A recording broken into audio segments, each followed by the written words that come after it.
Hi, welcome to Teen VFX online portal for tutorial and webinar of Houdini.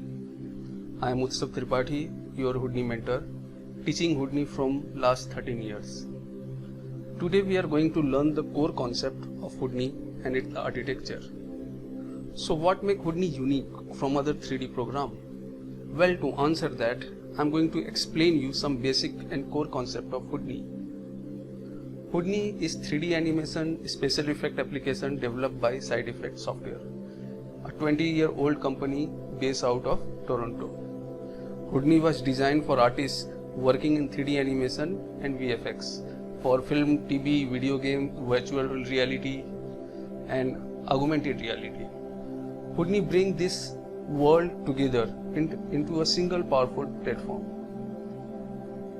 Side Effect first flagship product was Prism, a sort of 3D graphics tool, and that was base of Houdini.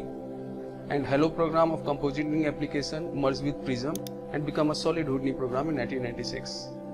Unlike other 3D animation software, Houdini use node-based procedural workflow that is function in loop. Program like Maya Blender store changes in user history which make it difficult to return to previous version of your work. You have to always undo to get the back of your desired result. Houdini unique node-based approach allow for multiple iterations, so it's easy to make changes and develop your animation and effect. And it is structure made with SIMD, means single instruction multiple data. I will explain the concept throughout the tutorial. While Houdini is known for special effect, it features all the tools you would expect to find in major 3D program. Houdini also offers standard geometric modeling workflow and animation tool. The program now ships with most powerful rendering environment, that is Solaris. It is concept of transferring the file in USD format with its robust render engine Karma and Pixar Renderman. The procedural workflow and support of PDG, that the procedural architecture design, mean that you can use hard disk as a memory and mean low configure machine can run Houdini very well, and with quicker production output obviously. Nowadays many big studios have used Houdini to create award-winning effect in their project.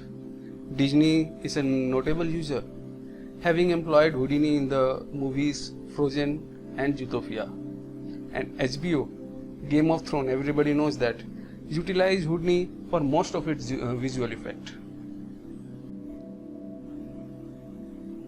From version 18, Houdini has USD, that is Universal Scene Description. USD is an extension just like Alembic format. Pixar is using USD from long time back, it's around more than 11-8 years. And Solaris is a kind of umbrella to contain the layer of USD. Nowadays, whether it's a Foundry, Katana or a Claris IFX, all look developments of programs are implementing USD. It's like interchangeable format for various 3D softwares. The best thing of USD has small size and it can transfer your total scene in layer, so that when you transfer your file from Houdini to Katana, you will get exact same layer that was in Houdini. So let's get started. Some core concept of Houdini and the architecture of Houdini, how it's running. Let's start from the basic, from the scratch. So whatever I am going to explain here, it's very rare.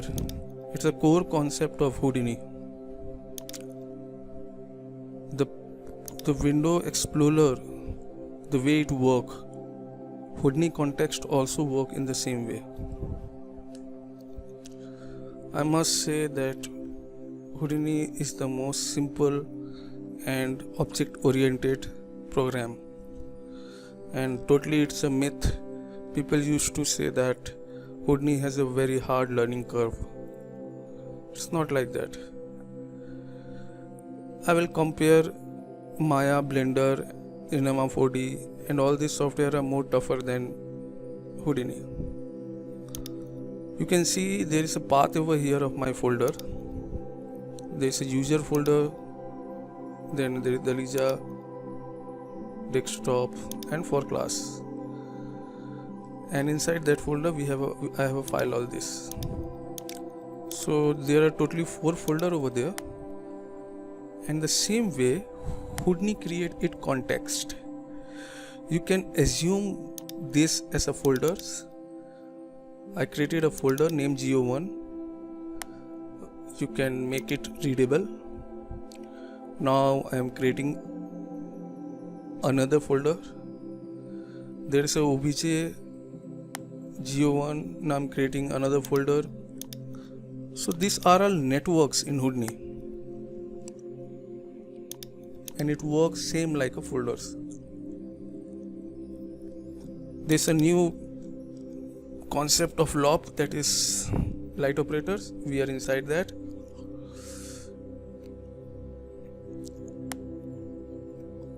So again I'm creating one more context, that the